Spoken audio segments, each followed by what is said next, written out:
Good afternoon. Ken Jenkins is up next, and Ken is going to speak to us on psychological operations and 9/11. Ken has a background in engineering and psychology and applies his knowledge to unraveling the mysteries of 9/11. He works as a video producer, editor, and graphics creator and has been speaking on this topic for quite some time. Welcome, Ken.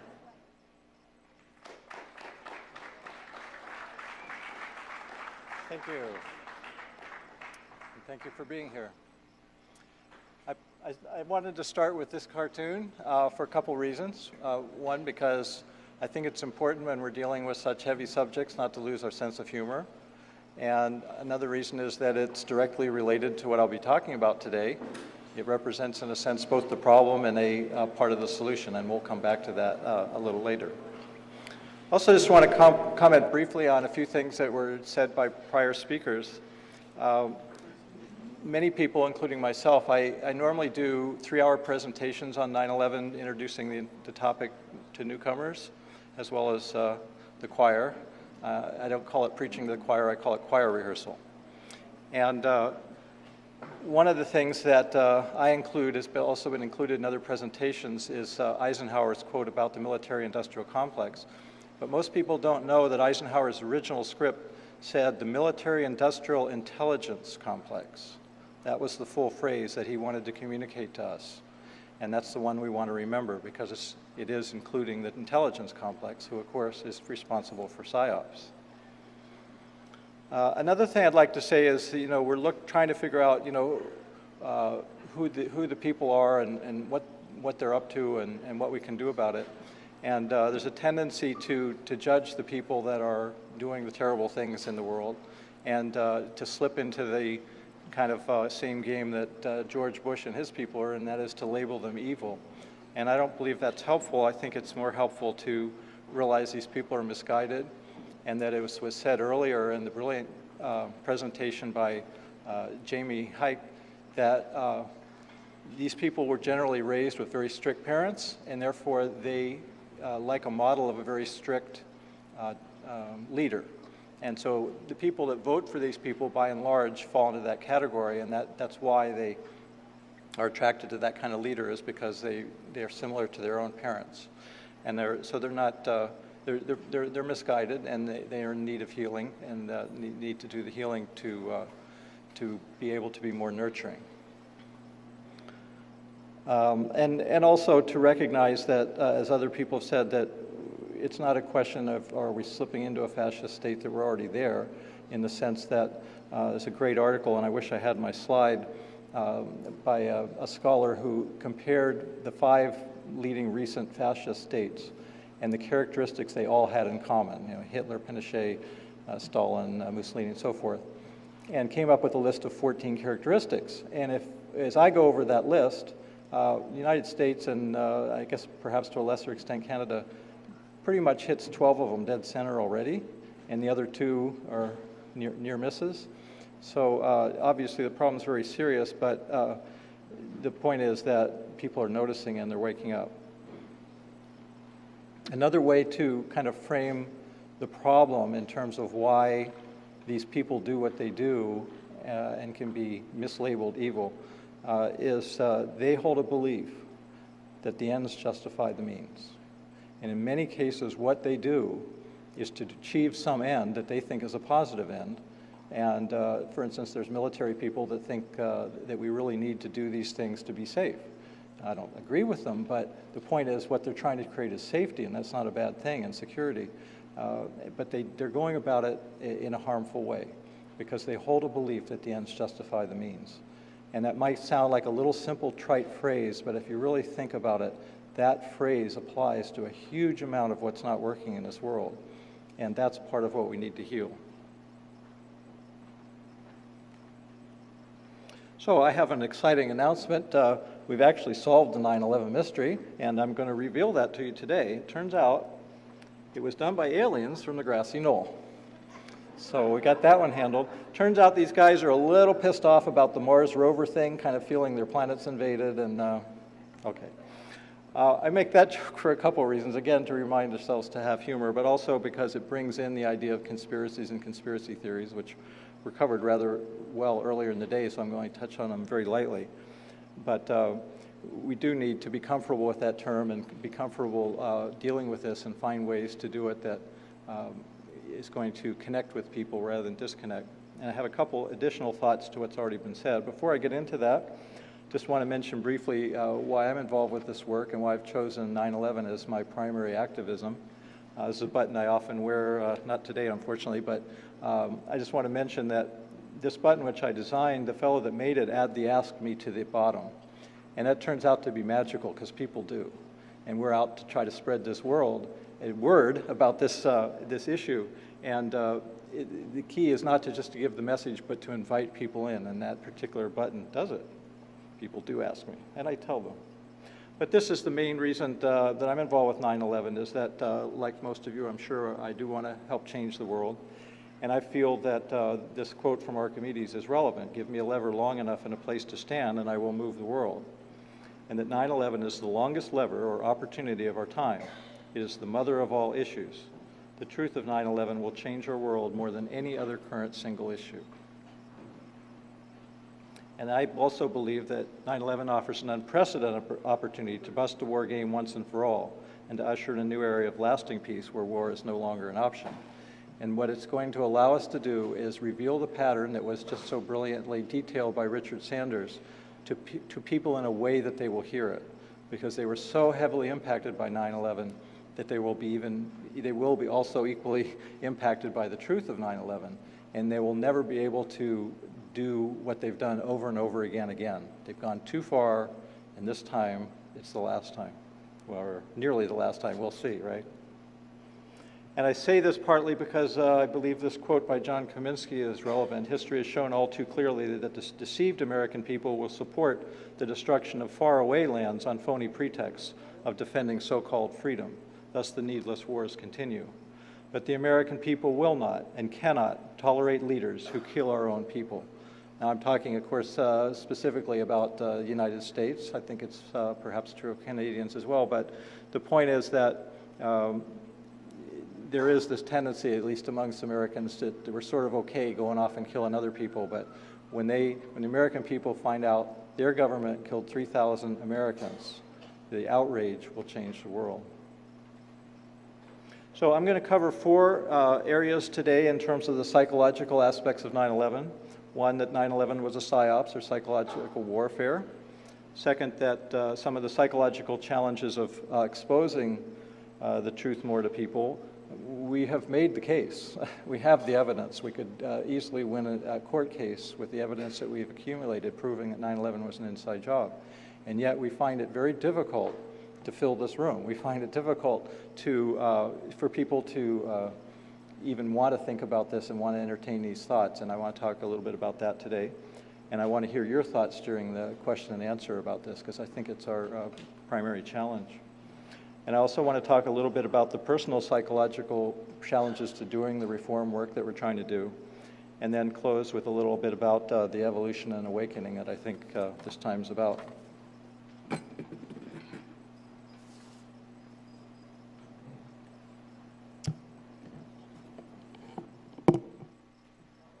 So, 9/11 was Psy-Ops.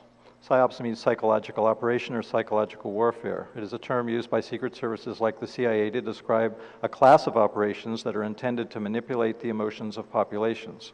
It is a form of mind control. The specific intention of 9/11 was to terrorize the American people into supporting the so-called war on terror, which is a replacement for the Cold War. It is a blank check to attack anyone, anywhere they want. I know you know that. But why the need for Psy-Ops? One answer, people don't want war.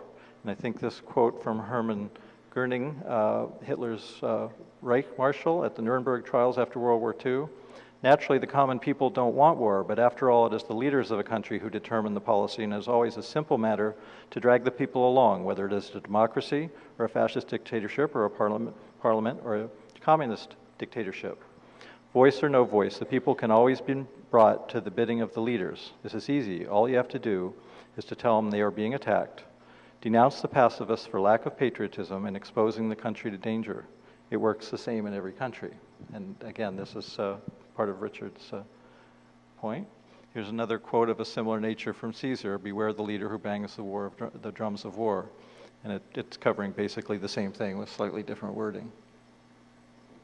So 9/11 was a Psy-Op. So I want to talk a little bit about the specifics of how the Psy-Op was constructed, because it helps us to weigh the evidence that we're working with, that we're trying to figure out which evidence is more correct, because there's controversies with some of the evidence.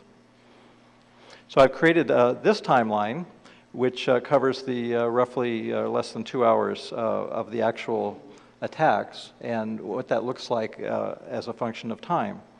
And what we see is that the 7 basic events or explosions, as you can see they all were spread out over almost 2 hours in a fairly even way. And there's a number of reasons I think that happened, but the main point I want to make is that when an operation is done this way, where there's a series of events over time, what it does to people is that it makes them feel like it's never going to end. I mean, it's just like something happens and they're just horrified, and then, oh my God, something else happens, and then over and over. And over that period of time, it increases the terror level because there's this feeling of not only when will it end, but will I be next? And so it's a very effective thing. Now, I think what else was true is they couldn't know that all those planes would reach their destinations. In fact, it seems like 93 didn't. And so they wanted to have multiple planes to make sure all the planes got to where they needed to go, or at least a few of them did, so the operation could be successful, because they basically only had one shot at this particular one. They're not likely to be able to use planes again. And certainly it's a form of shock and awe. Another point, there's some argument whether or not the buildings were demolitions. I can say as an engineer with absolute certainty they were, but that's not my topic today. My topic is why they had to fall from a psychological standpoint, and that is that the symbol of those towers getting hit by planes and the fire and the explosions and the death would have been powerful, would have shocked people, would have been effective. But if those buildings had stood, the message would have been, we stand against anything. We are still invulnerable. And what was communicated with 9/11 is we are vulnerable. The United States is no longer safe. We are now vulnerable. And so the towers had to fall to communicate that message of vulnerability, also to cover up the evidence.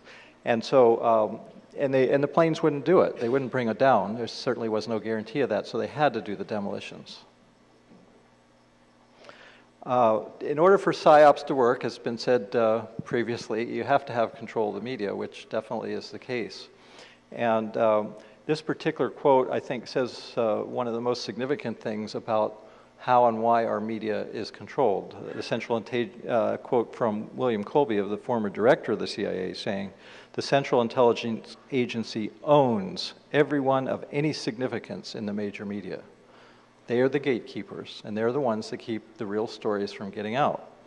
Now, one of the reasons we know that is that there are books like this one, which I highly recommend if you're interested in what's going on with the media, Into the Buzzsaw, which gives 18 accounts of journalists who did try to bring major stories forward, and they didn't succeed. They were stopped somewhere in the chain of command, so to speak, within the major media, where their stories were not allowed to be released. And the point being there is that it's not, I think, helpful for us to blame the journalists, because even though some of them aren't doing their jobs, many of them are, but they can't get through the wall at the top, that is CIA.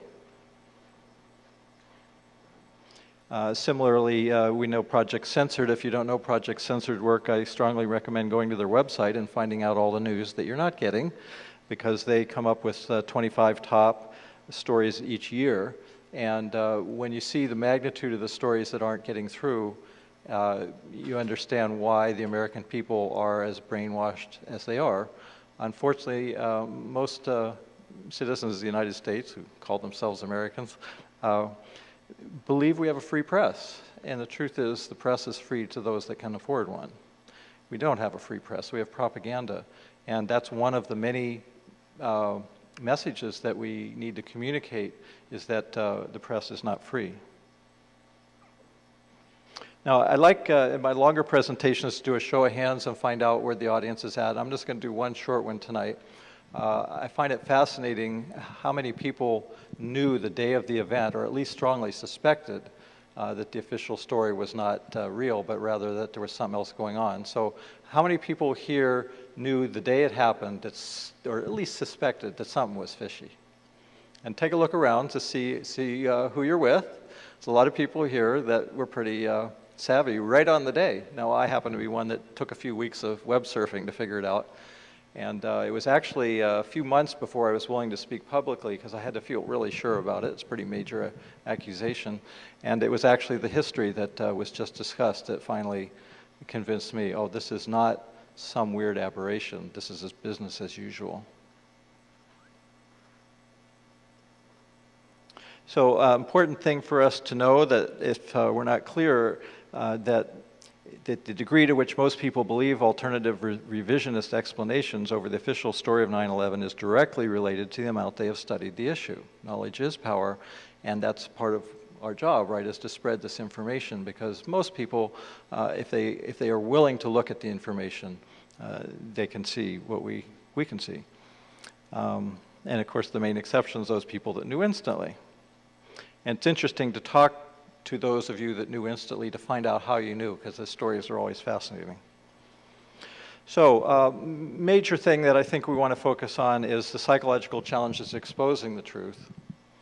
And this is a quote, an actual quote. Unfortunately, this isn't my most updated PowerPoint. Somehow I came across with the wrong one. I had two quotes that were similar. But this is an actual quote from an actual person when they were exposed to the 9/11 information. And they said, "I wouldn't believe that even if it were true." Now, it's funny, and it's sad, and it's very thought-provoking to think that intelligent, rational people who can tie their own shoes would actually say something like this. But it's not to condemn or to judge, but rather to realize this is the magnitude of what we're up against, and that what we're really dealing with is beliefs. And the beliefs are the bedrock of how we see and how we create reality. And this is not a trivial thing. And particularly as a belief as huge as that the government would do something like this, for some people, it's just way too scary. Yeah, they choose not to see. They're not thieves, right? But the point is, they don't want to believe, and the wanting is about motivation, and that's where psychology comes in, and what we're going to look at a little more. One of the biggest psychological obstacles to getting the 9/11 truth out is that people have a number of reasons and defenses for not wanting to believe. And I want to also credit Jamie Hike yesterday outlined this stuff probably better than I will. So if you didn't hear him, I strongly recommend getting the video or tape, because he was fantastic. To accept that our own government, or the United States government, that is supposed to protect us will kill us greatly reduces a sense of security for many, for most. It's scary, even terrifying. They don't want to go there. They don't want to think about it or hear about it. And various defense mechanisms come up.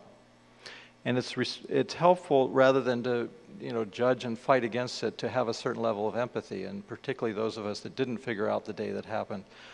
Talk about your own process of how you came to believe this and what you went through and your own resistances, so that there's a commonality in your communication. This describes that phenomenon. All truth passes through three stages. First, it is ridiculed. Second, it is violently opposed. Third, it is accepted as self-evident. And the ridicule, of course, is one of the ones that I'm sure most or all of you have run across one time or another, that you're either labeled some kind of a conspiracy nut or some other judgmental label as a way to hold the information you're presenting away. But eventually, it's accepted as self-evident, so we will keep up our work.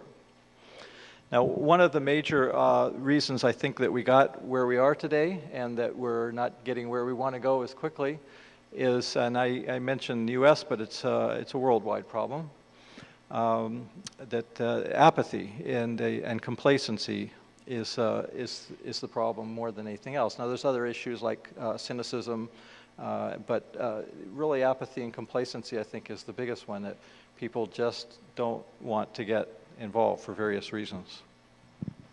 And so from that, one can draw the conclusion that most citizens do not believe either or both of the following two quotes. The only thing necessary for the triumph of evil is for good men to do nothing, or good women. And Jefferson's the price of freedom is eternal vigilance. You can't be vigilant and apathetic at the same time. And I'll touch very lightly on the conspiracy issue because it's been covered rather well already. But to understand that that's one of the ways that the ridicule happens, is that conspiracy theory equals conspiracy nut, or worse, paranoid conspiracy nut. And it serves to discredit the source of the information, and therefore discredit the information itself. In other words, it's a form of denial, which is the major obstacle. So a conspiracy was well defined as an agreement between two or more people to commit an illegal or subversive action, and therefore we have conspiracy theories. And it's important to understand the alternative to conspiracy theories are coincidence theory and incompetence theory. And when enough dots line up, these theories become the craziest of the alternatives. And this quote is my favorite. It's just as crazy to think nothing's a conspiracy as to think everything is. And the reason that term conspiracy nuts out there is there are some people that think everything is a conspiracy, and then it's not so. But it's equally crazy to think nothing is, and the world's complex and shades of gray, and we need to have our discernment set to high to figure out what's real and what isn't. And of course, these days it's easy to show that conspiracies are real because we have so many recent conspiracies that are known, and these are, again, mostly from the US, but I'm sure you can relate. The California energy crisis was a known conspiracy, which I knew the day it happened because as an engineer I did the math, and it's like, well, this is obviously not adding up. Enron, Arthur Anderson, the stolen 2000 election. And the other important thing to understand, the official story is also a conspiracy theory. It's not a fact, it's a theory because it hasn't been proven. And it is two or more people, so it's a conspiracy. And again, the alternatives are incompetence theory and coincidence theories that are usually combined in some way. So if someone tries to ridicule by using the term conspiracy theorists in a derogatory manner, suggest that they must be either a coincidence theorist or an incompetence theorist or some combination. Another major psychological factor in terms of these kind of operations is the big lie. And these guys should know. Ed J. Edgar Hoover saying the individual is handicapped by coming face to face with a conspiracy so monstrous he cannot believe it exists. 9/11 qualifies. And Hitler saying the masses indulge in petty falsehoods every day, but it would never come into their heads to collaborate colossal truths. The bigger the lie, therefore, the likelier it is to be believed.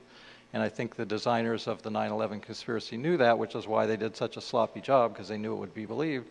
And for most people it was, at least initially. And then we have the Rockefeller quote about needing a major crisis. And then we're back to PNAC. Now I know you've been deluged by this PNAC quote over and over, some catastrophic and catalyzing event like a new Pearl Harbor. I suggest there's a good reason for that. Memorize it and be able to call it up any time because it is one of the most powerful pieces of evidence. By the way, the quote that was on the PNAC, the Project for the New American Century website, has been pulled down. So you go to their site, it's no longer there. Apparently they've caught on that we've caught on. So this whole idea of fake terror and the road to dictatorship has been covered rather well. And the equation is problem, reaction, solution. What's a little bit new here is this equation, crisis creation plus crisis solution equals social control.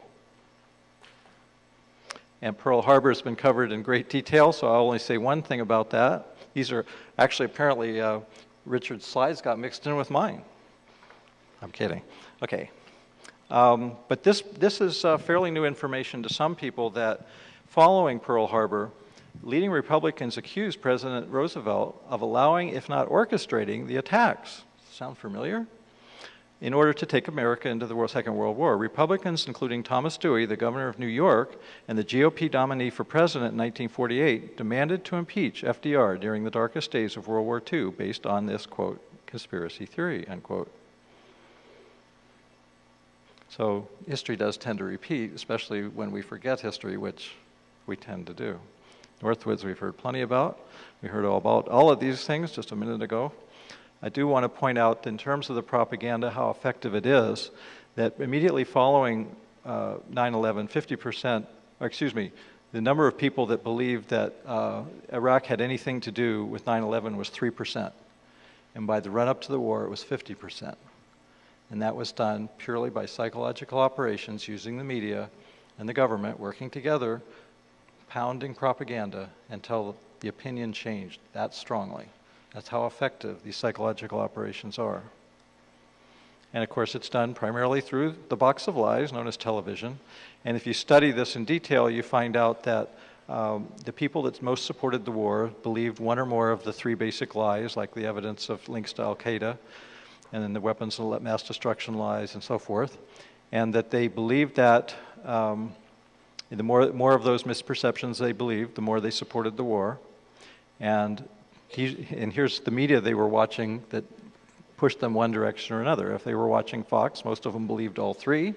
If they were watching PBS, NPR, most of them didn't. So this is, again, Psy-Ops at work, but you can see that it's not any kind of a real absolute thing. It's again, shades of gray, just how distorted the various media is. There's our PNAC boys again, and there's that quote again. Got to remember it. And as long as we're talking about the new Pearl Harbor, of course, that's the name of the new book by David Ray Griffith, which I strongly and highly recommend. There's a stack of them over there. They got to be gone by the end of this weekend because it is one of the most powerful tools we have for people that read. Yeah, thank you. It is breaking through some of the barriers, such as the left gatekeepers, as they're called. This is a wonderful thing that's happened with this book. I mentioned just very briefly Fletcher Prouty and his work with secret operations, if you want to understand more about how these things are done. And of course, we live in Orwellian times where anything that the neocons say, it's usually the opposite. You know, like Clean Skies Initiative makes sturdier skies. And if you draw parallels between the book 1984 and our current times, it's pretty astonishing how similar it is. And I know Ralph Schoenman will be talking a lot about this tonight, so we'll skip that one as well and get back to the psychology issues. We as people are here and working to change our world and to get it back into a healthy mode. And in doing that, we have to realize that we're part of that evolution, and our personal evolution is just as important, in some ways more, than the work we do to change the world. And some of us tend to sort of sacrifice ourselves for the cause and martyr ourselves for the cause and end up not having, being driven in ways that it doesn't always feel good and neglecting ourselves. And I would suggest that if we want to be more effective as activists, we have to do our own internal work and see where we're blocking ourselves and where our own stuff comes up that keeps us from being more effective.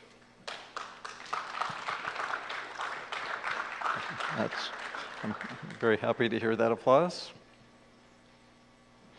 And specifically, I want to talk about one thing that I've noticed in this movement and in these times. We do live in very dark times, and it's driving some of us into a kind of a state of panic, that if we don't change things in time, that we're going to slip over some kind of a cliff, and it's going to be too late. And that may be so, we don't know, but what we do know is that, as the phrase goes, panic is not a good life strategy. And it's kind of funny, but it's real. Many people do operate from panic in many ways and very often. And so what I'm going to briefly talk about is what's the difference between the two? How can we tell them apart? And therefore, how can we, doing our inner work, evaluate ourselves and figure out which are the primary motivations that are driving us so that we can move more from the kind of constricting ones to the more expansive ones and have and be more effective, as well as having a better time doing the work that we're doing. So what we want to go for is this healthy sense of urgency, which is very different and very different than the far less comfortable emotion known as panic. Superficially, they seem similar. Most of us would say, well, I feel a sense of urgency.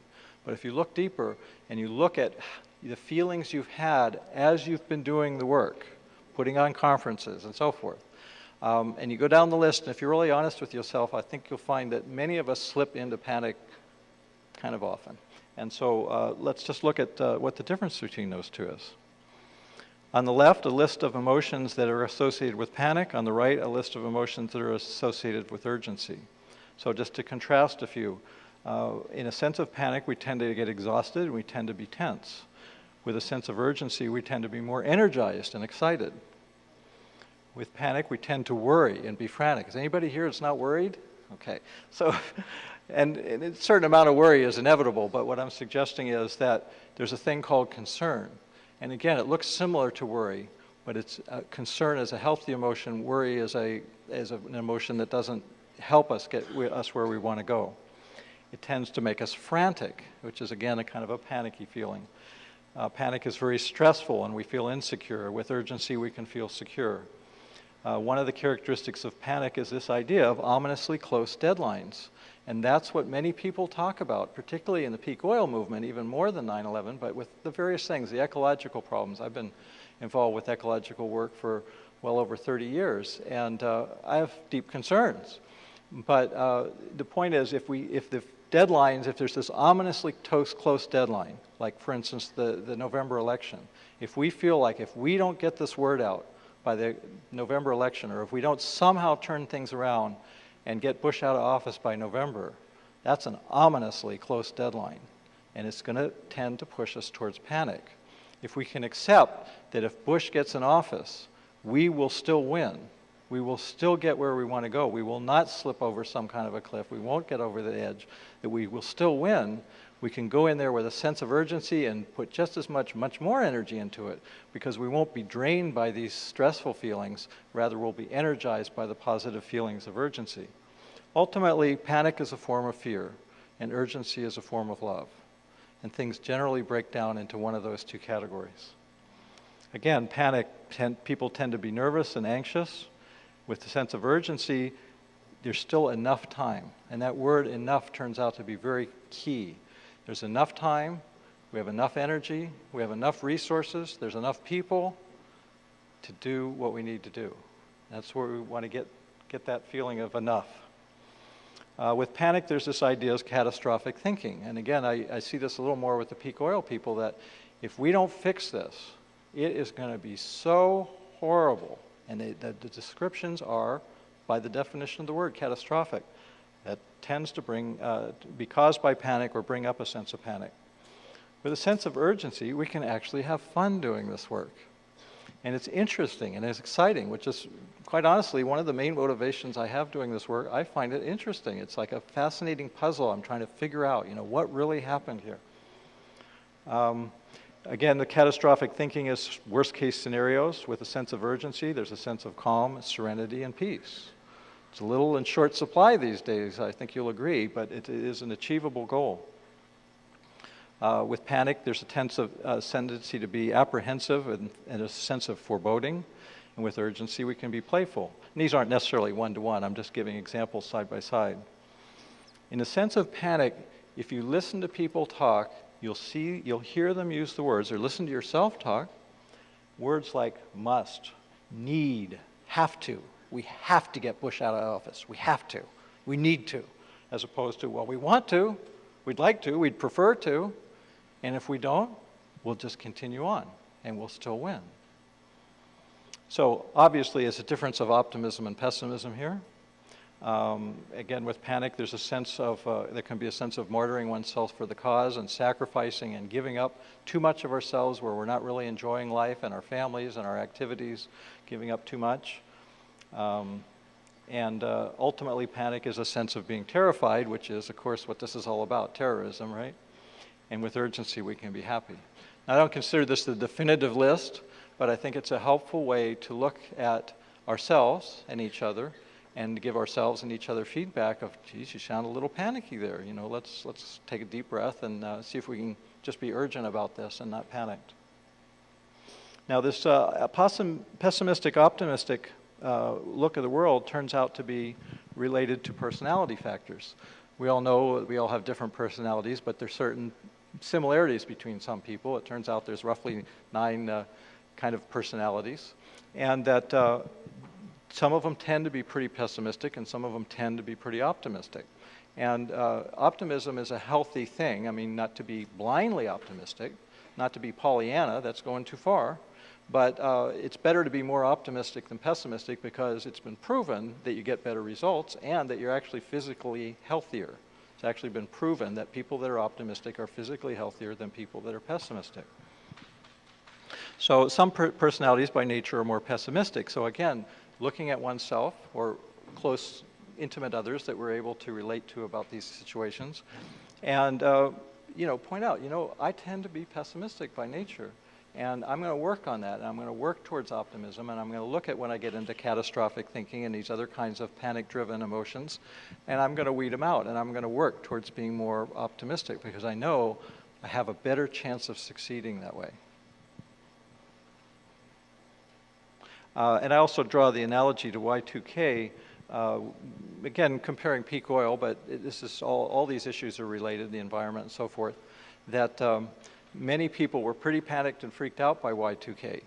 And in many cases, there's the same people that are now freaked out by peak oil. And what I'm suggesting is they're both real problems.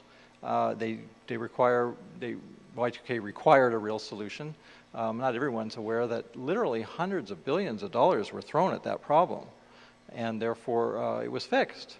And it was fixed in time. But the people that tended to be pessimistic and tended to be driven by panic tended to think, in the run-up to Y2K, they tended to believe the people that were preaching doom and gloom rather than the people that were saying, no, we're going to fix this. Both points of view were out there. There were roughly an equal number of experts, people that knew about computers and knew about the problems, that were saying, no, this is going to be horrible, no, we're going to fix this. And each of us individually chose which group to listen to based on our own personalities, our own worldview, and our own point of view. And so if you look at that one, you can also, therefore, kind of get a measurement of where you're at about things like peak oil and do a self-assessment and realize, okay, I tend to be pessimistic, I want to be more optimistic, so I'm going to assume the best more often. It's not a simple thing. I don't mean to sound like it's a trivial, simple thing, but it's a direction to move in. So I want to conclude this part by saying that I think we're involved in a major evolutionary shift. I think 9/11 was a turning point. That's pretty obvious, but a turning point of a process of awakening, as I said early on, and a kind of a rude awakening or a painful awakening for many people that our world is seriously off track, and that we as citizens need to take our power back and to become more mature and more adult and more capable of working and finding solutions.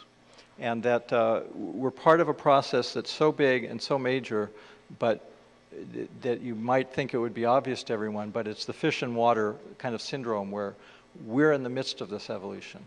And it's hard to see in the midst of it how big, how major, how profound it is, and how quick it is. Because we have this urgency and we want to turn things around, quote unquote, in time. We don't realize how fast things are changing because we're in the midst of it and we're seeing all this terrible stuff going on.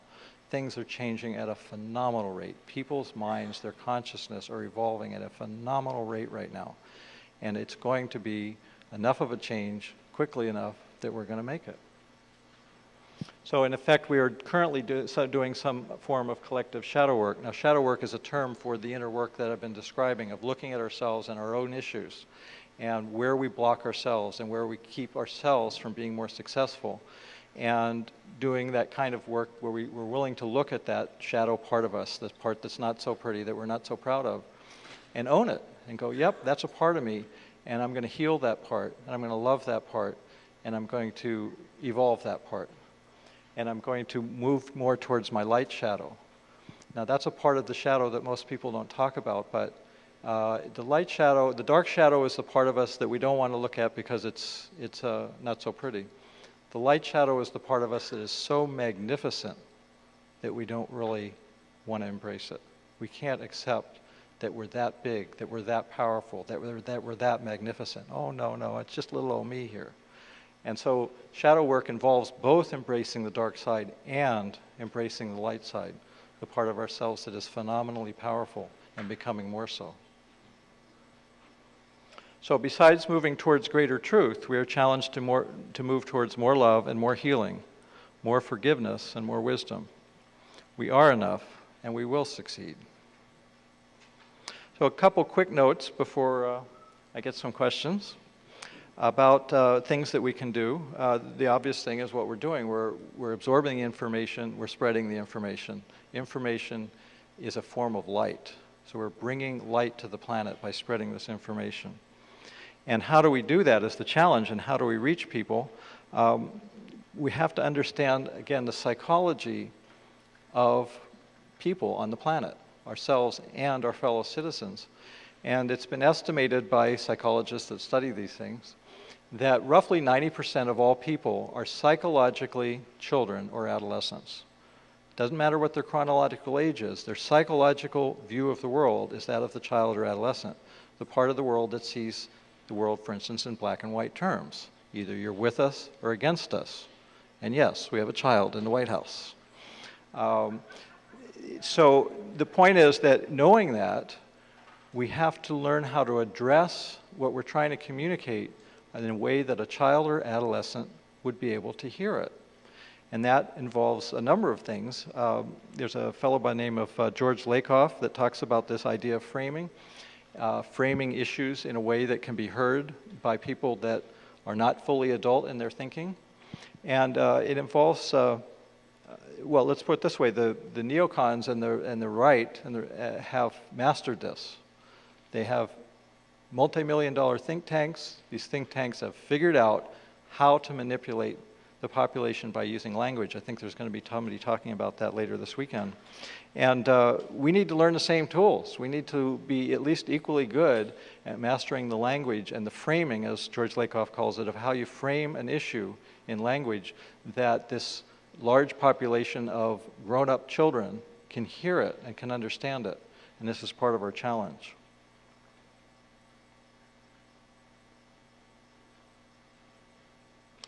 Okay, I think I'm ready to get some questions.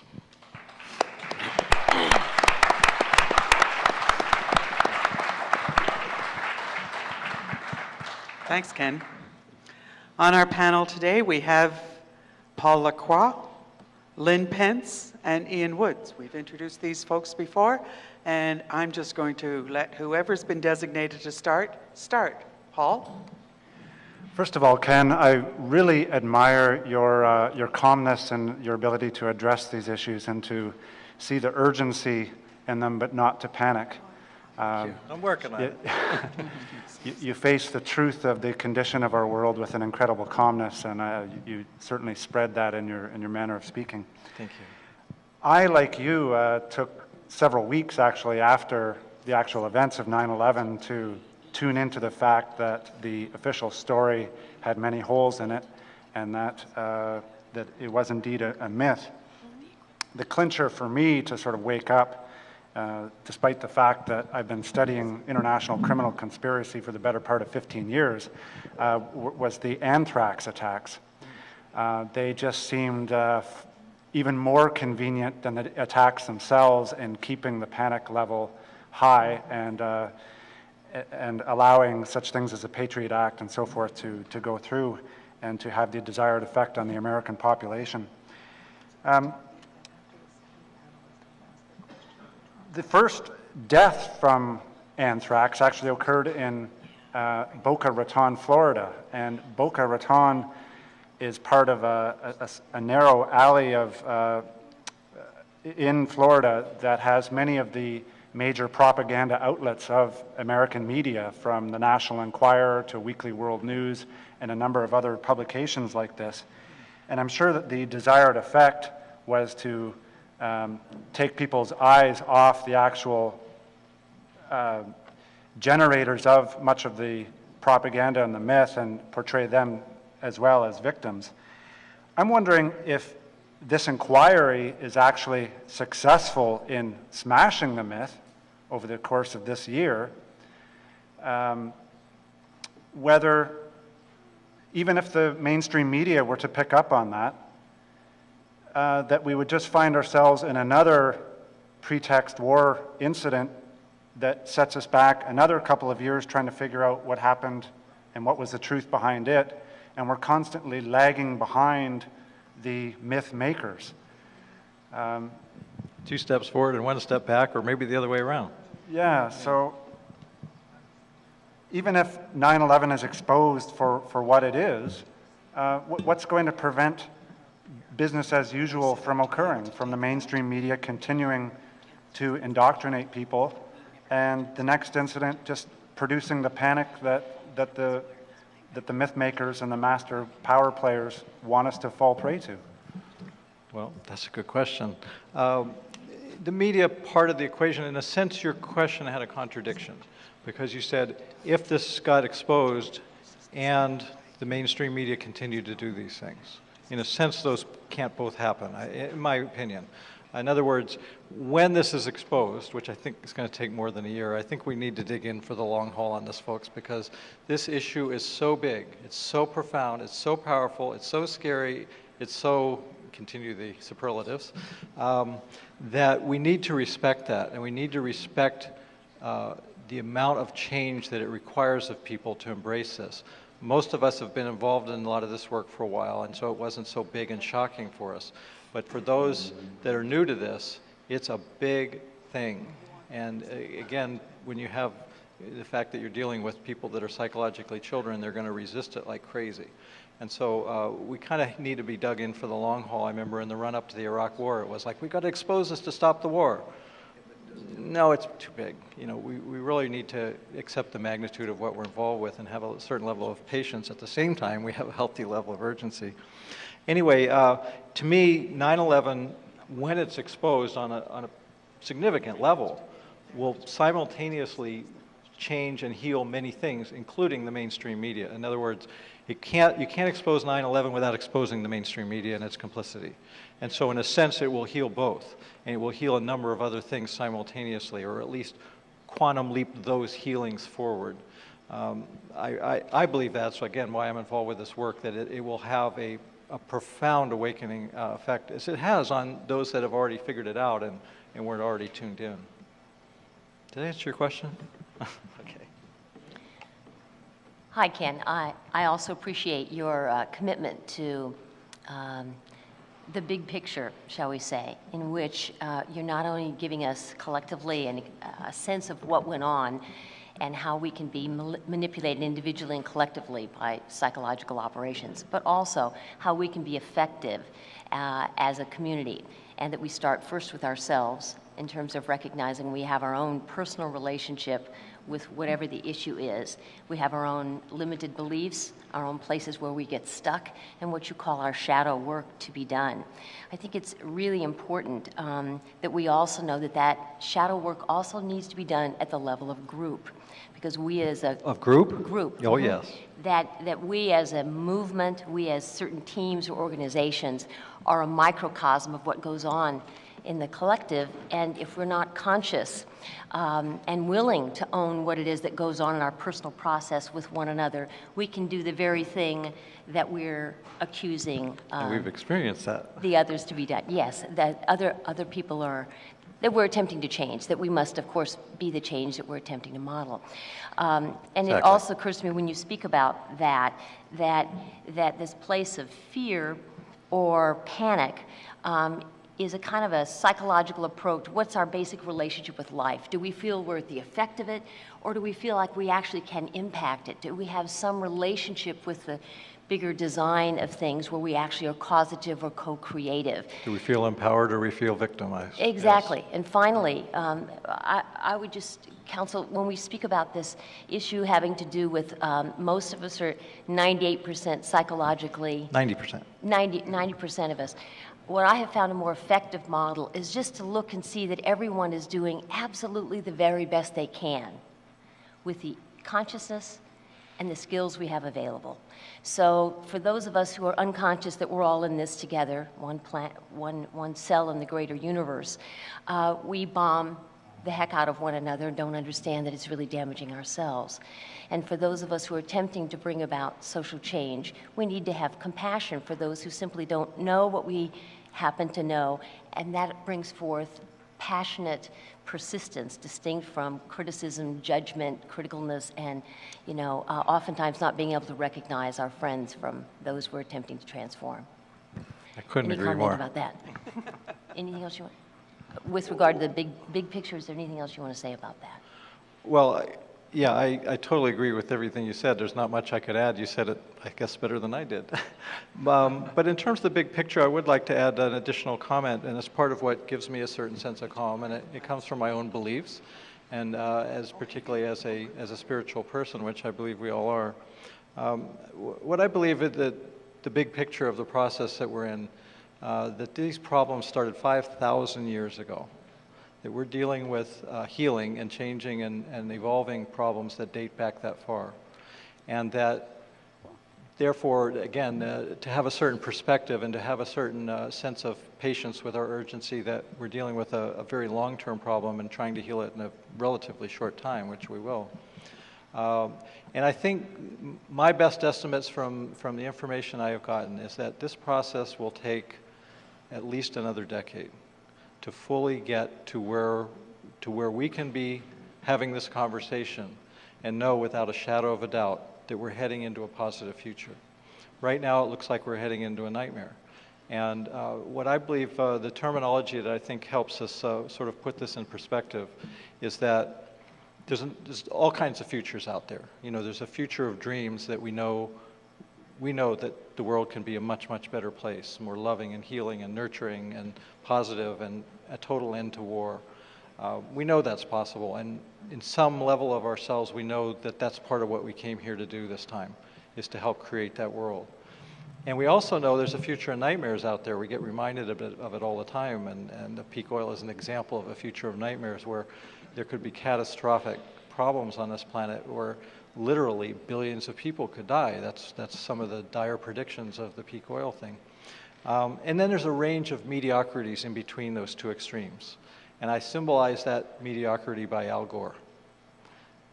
Al Gore is not horrible, but he's not great. He's mediocre. I think John Kerry is kind of mediocre. I don't think he's horrible. Bush is horrible, okay? We haven't had anybody particularly miraculous, although I kind of think Dennis Kucinich comes close. But in any event, in that range of possible futures, what I think is happening is this, that we as humanity have chosen the future of the dream. That's where we're going. That's where we're going to end up. But on the way to the dream, we are visiting the nightmare. Mm-hmm. That's what we're doing. It's a visit. We're learning the nightmare, we're experiencing the nightmare, we're immersed in the nightmare. This is what it looks like, this is what it feels like. And we're so immersed that it looks to us sometimes like that's the future that's ahead of us, is a future of nightmares. And for the people in Iraq and other parts of the world, it's a total nightmare right now. Right. So it's a full-on visit for them.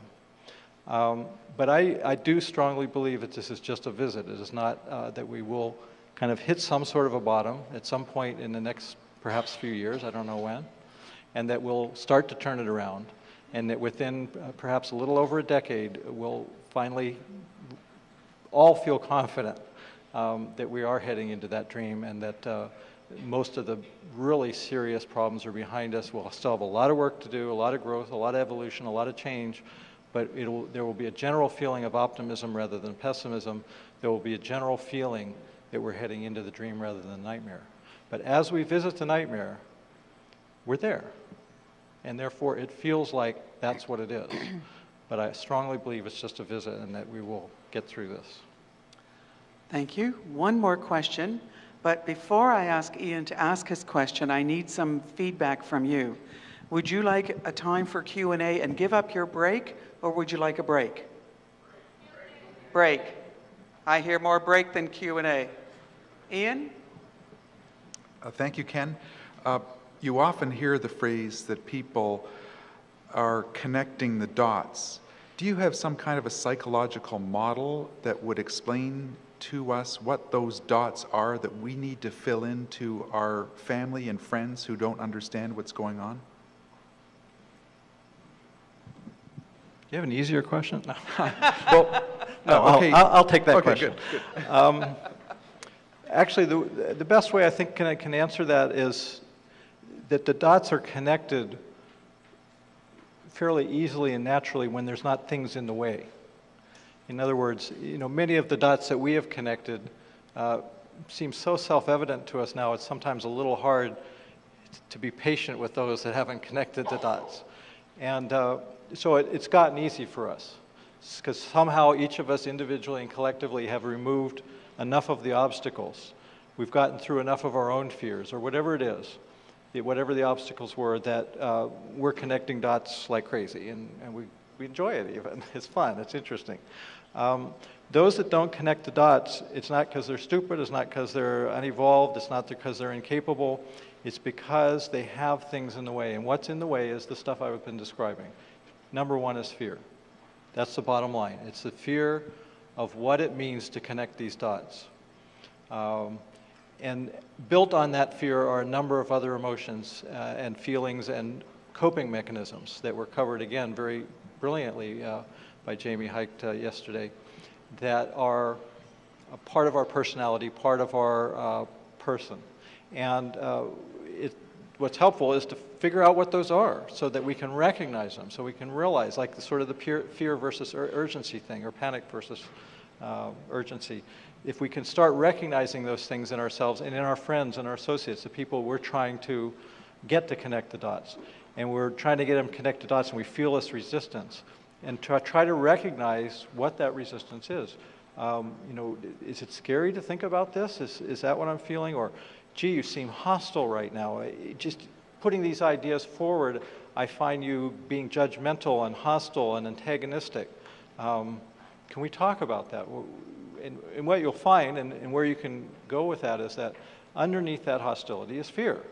And so if you can get past the anger enough to even be able to talk about the fear, then that's sort of a way to open the door a little bit and to get people to be more willing to connect dots, to more want to connect the dots. Because it does come back down to that basic thing. People don't want to believe this stuff.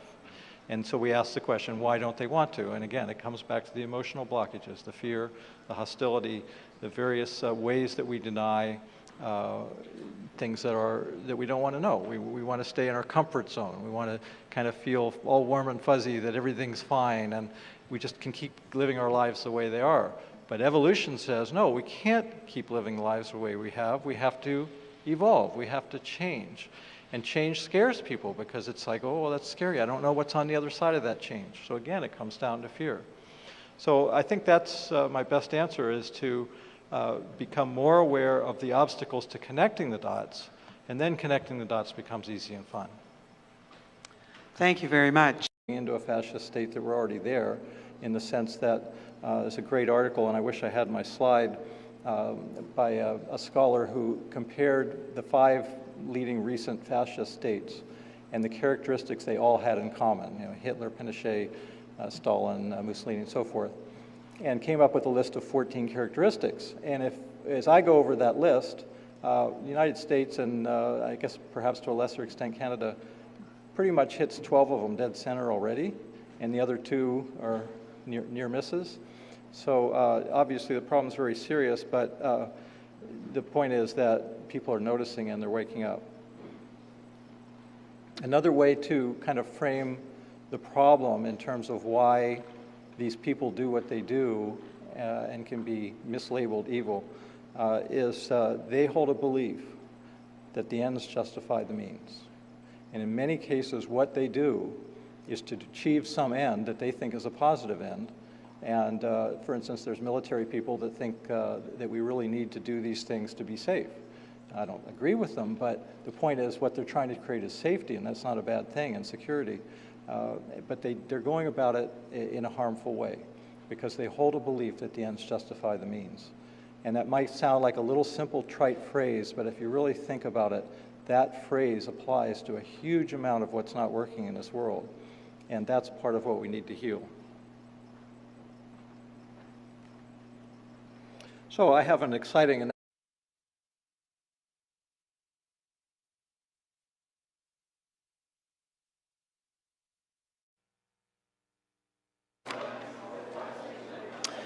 Good afternoon. Ken Jenkins is up next, and Ken is going to speak to us on psychological operations and 9/11.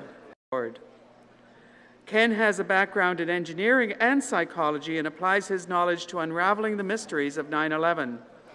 He works as a video producer, editor, and graphics creator and has been speaking on this topic for quite some time. Welcome, Ken.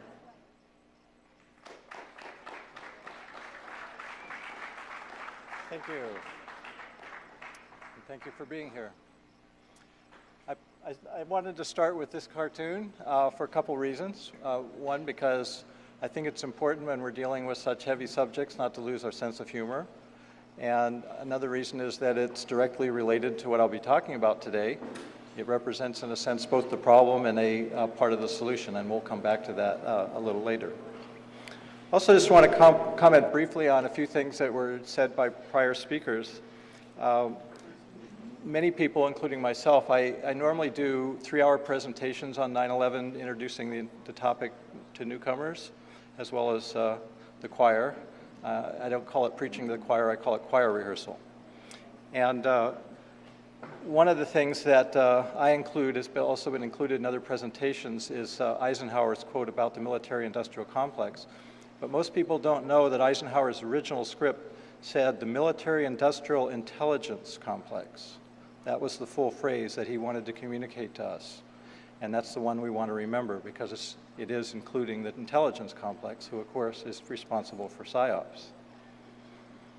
Another thing I'd like to say is, we're trying to figure out, who the people are and what they're up to and what we can do about it.